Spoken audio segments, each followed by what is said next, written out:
आप देख रहे हैं तेलंगाना समाचार।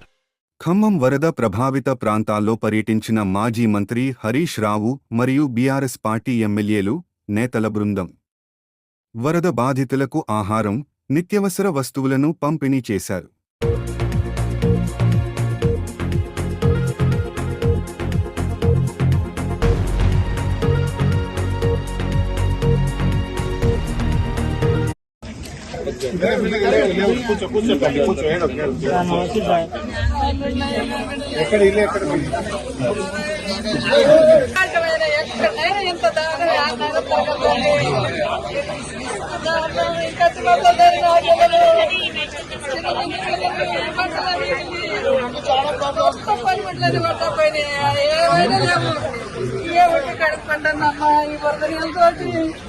ఈపీఓ వారు, ఎండిఓ గారు, ఎంఆర్ఓ గారు అసలు కార్లు ఎన్ని వెహికల్స్ వచ్చాయంట సార్.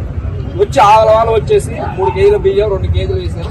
ఎందుకు మాకు స్టవ్ గ్యాస్ లేదు సార్. ఇప్పుడు మా ఇల్లు ఉంది, ఇప్పుడు ఆ ఇల్లు ఉంది, మా భక్తు ఉంది కదా సార్. ఆ మొత్తం అసలు బియ్యం నుంచి ఏం చేసుకుంటాం సార్? ఏడ వండుకోవాలి? స్టవ్లు, గ్యాస్లు, అసలు సిలిండర్ లేవు.